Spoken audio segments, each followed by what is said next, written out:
What's going on, guys? Welcome back to another video. Now, a common question that I always get asked is, how the heck do you get your hands on a venomous snake?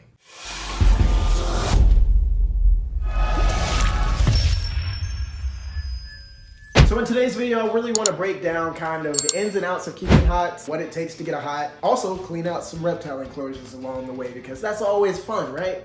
So the first question I'm pretty sure everyone's going to get is, why do you want a venomous snake? My reasoning, for example, is, now it's not an end goal, but it's definitely, I have a goal that I'm reaching for. I want to build an education center where folks in my part of the country are able to come out, check out these beautiful animals. And it's not just going to be hots, but hots are definitely going to be a part of that collective. All right, got you guys set up right there on the tripod. Like I said, we're going to continue to, we're going to work on just cleaning enclosures here, wiping stuff down, because it's definitely needed. But this here is our Gon Viper. Super sweet. If you ever wanted to, I guess, rate a Gon Viper, most Gon Vipers are very placid, very docile. And I never like to say that any snake, venomous snake, is docile, because there's no do-overs in this. So kind of taking it back to, why you want to do this. I mean, you got to understand that there's no do-overs with this, so you have to understand your risk. And that also brings up another point, which is understanding the species that you're working with, because while this animal is placid, this thing has one of the fastest strikes and the longest fangs out of any venomous snake. So it's like understanding that and telling yourself like, oh, is this really a good first pet? Probably not, but understand what you're working with, understand the species, and I mean, So that Gon Viper has some of the largest fangs, not even some of, it has the largest fangs in all of venomous snakes. And so you gotta be super careful. And I believe I just got a reason why you wanna be careful. Nope, that's not the case. Okay, so snakes shed their fangs, they lose their fangs. There's a lot of situations where the fangs can get missing out of their mouth, and that fang can still be potentially dangerous. And so you have to understand little things like that, and understand that you going in here cleaning this enclosure out, you can get pricked with the fang, and it can be just as deadly as that thing biting into you and injecting venom straight from the venom gland. That fang is still very dangerous, even if it's not in that snake's mouth. Just like if a snake is dead, don't go in grabbing it, because it could still have some of its nerves still active and alive, and just natural mother nature, that thing latches on to you as dead, but still some nerves and everything are flowing, and that thing can wrap around and bite you. And so I don't like to go in here grabbing with my hands and whatnot. Some people are more braver than I am, but I do not mess around. It's not worth it. Looking cool and all that other stuff, doing quick maintenance. This should never be quick maintenance. This should be smooth, cool, calm, collected, and protect yourself. And not just protect yourself, protect those around you. Even if nobody's here, protect those around you by protecting yourself, so that family members, friends, spouses, children don't lose you, And that's such a touchy situation, because I'm not blaming anyone. And I know that the temperature of what's going on right now in the world, it's a scary place. It's a very scary place, and we've lost two great people. One not to a snake bite, but the other was to a snake bite. And it's just sad, because it's a tough situation, because it could be you, and you can be doing everything absolutely right and still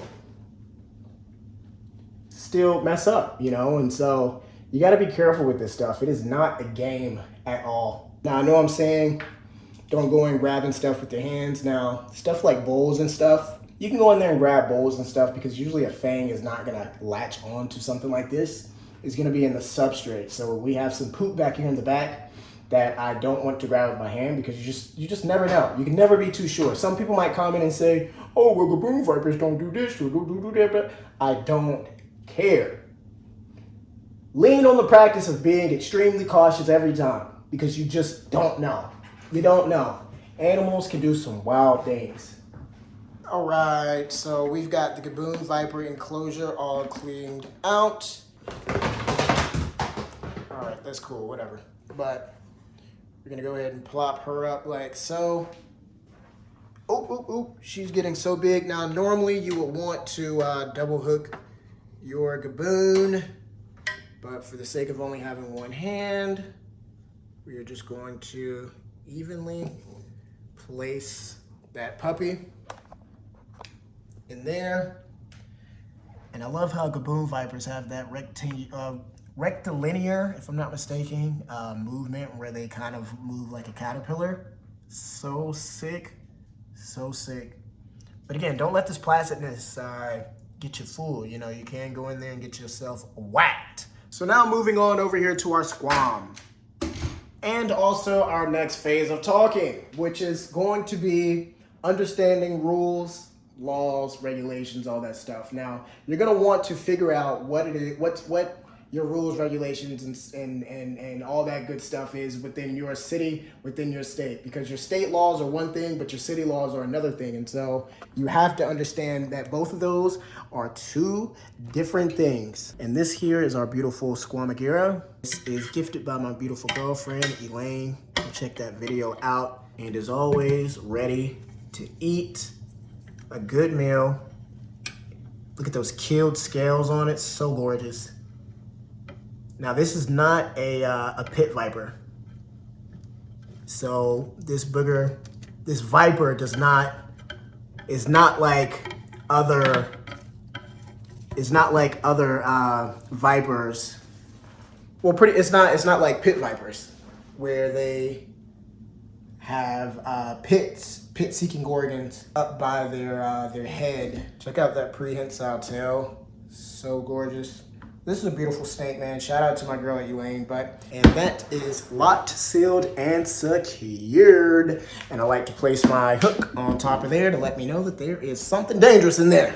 You want to make sure that you are checking out all of your laws and regulations, because what your state law, like your state law can be one thing stating, say, hey, we don't care if you keep anything dangerous, but your city law or your county laws might say something totally different. They might say, hey, I don't care what the state says. Here in this county, here in this city, we don't want none of that. So chuck to the curb, don't think about it.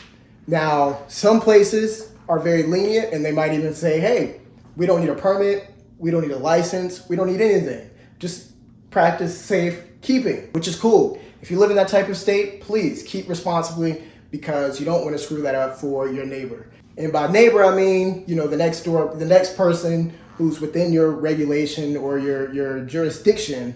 You don't want to screw them up, because maybe they survive off breeding. Maybe they survive off of, photography of keeping these animals. And so you don't want to screw that up for anyone. Be smart.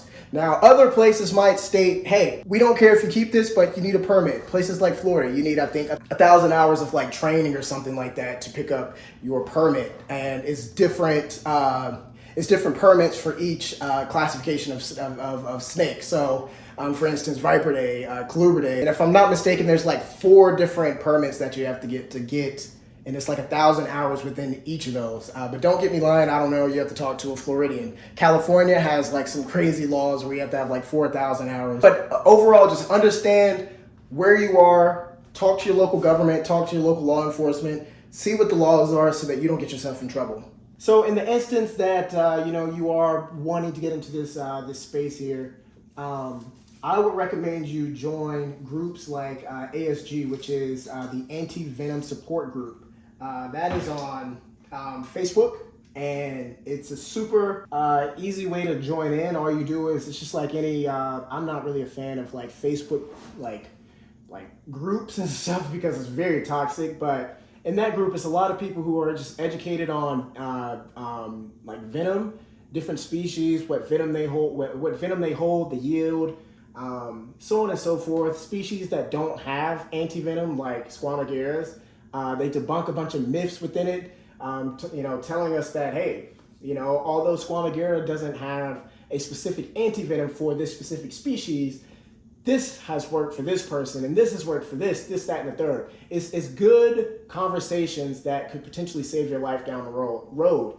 And like I was saying before, it's super easy to get into. All you do is just answer a few questions, and the administration team will let you in. The folks who run the group are, I wouldn't say, I guess they are professionals. I don't really know them specifically, but I've seen where people are vouching for them, and I've seen, I don't really dig too much into people. I don't really care too much about what people got going on, but it seems like they know what they're talking about, and there's a bigger mission that they're working on, making sure that antivenom is readily available for people. And that is a myth too, that I just recently learned that getting antivenom is not as hard as people try to make it seem.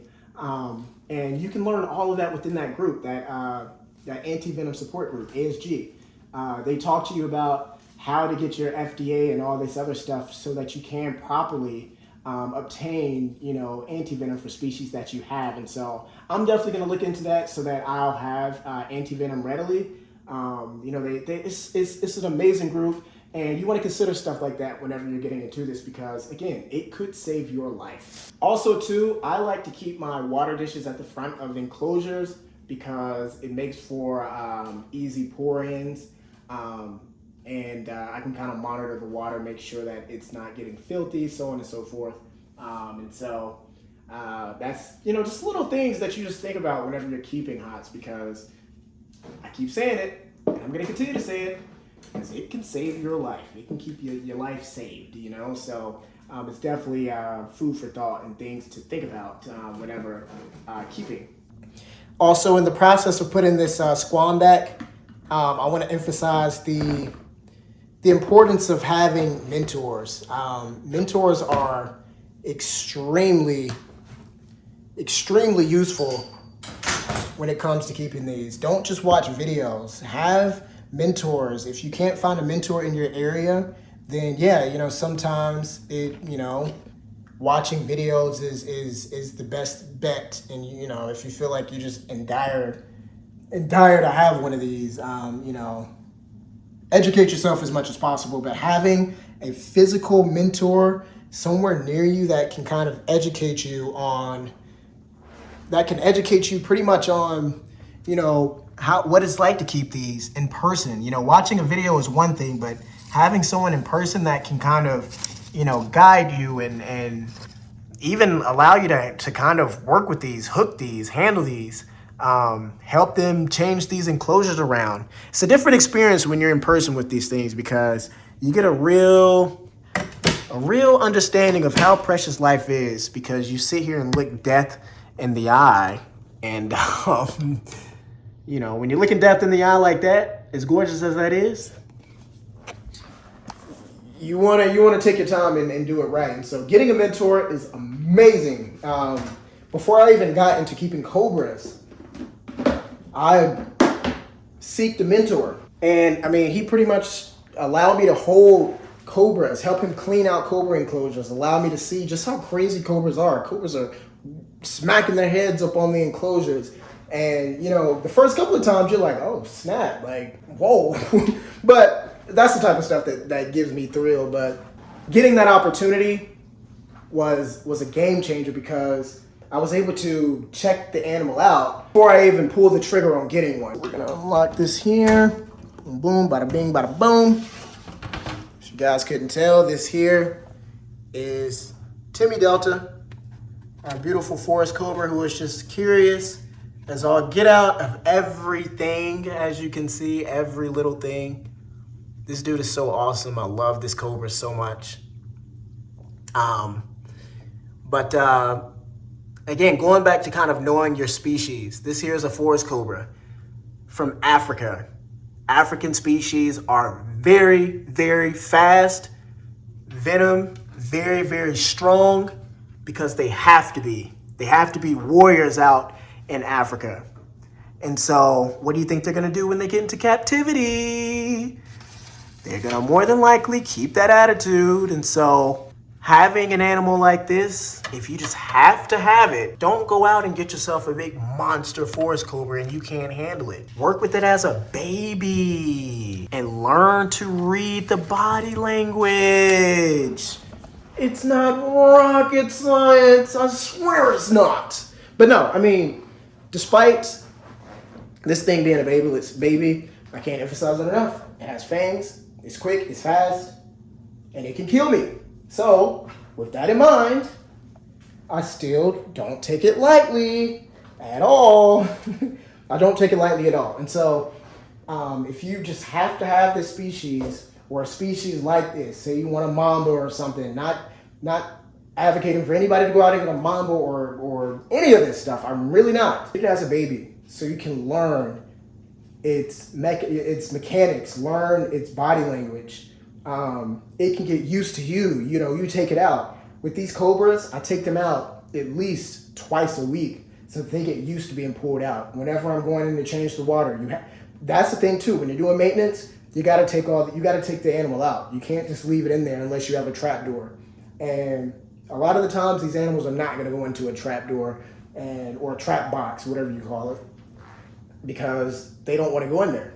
And so getting them at this size, these small sizes, you can teach them, groom them into coming out. Oh, it's water time, or it's maintenance time, I got to come out, or it's just simply time to come out. And they'll put up a fight sometimes, but at this size, you can manage it a lot better so that once it does get bigger, you can kind of grow with it. And it's not just this big monster of a snake that you just brought into your facility, your reptile collection, your home, wherever, and you can't control it and you're ready to give it away. All right, so there's definitely a few other things I want to highlight, and that is going to be, one, making sure that you have bite protocols. So these are my bite protocols. I have one for my forest cobra. I have one for my Naha Keuthia, my monocle cobra. I have another one on the way for my Squamagira. And my Bitis is in my phone. Those are my 4 hots. So we have the forest cobra, we have the monocle, we have the squam, and we have the Bitis. I have bite protocols for all of those. And within these bite protocols is literally step by step, everything that you have to have to pretty much make sure that your local hospital kind of knows what to do in the case of you pretty much dying.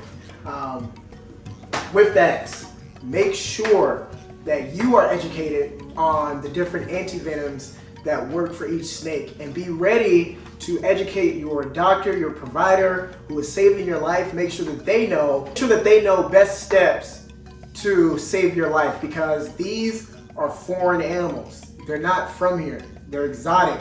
And so readily having antivenom available, which is why I say go to that antivenom support group, the ASG, on Facebook.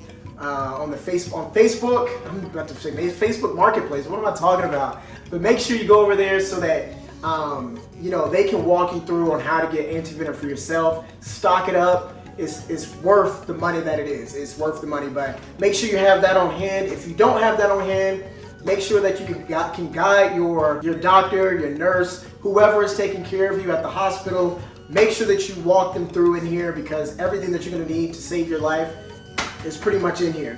And you can get stuff like this from Florida Snakebite Institute, from my guy Joe Pittman.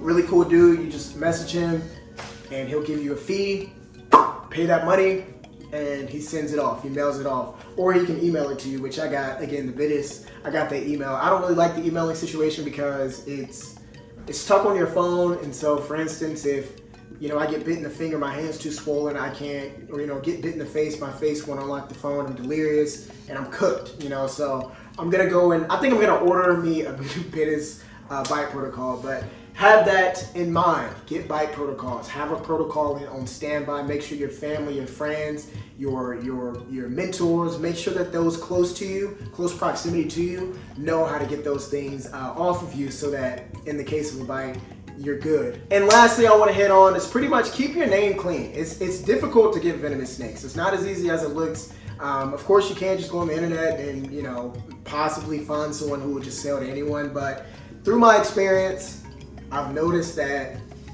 you gotta prove yourself to these breeders and even importers.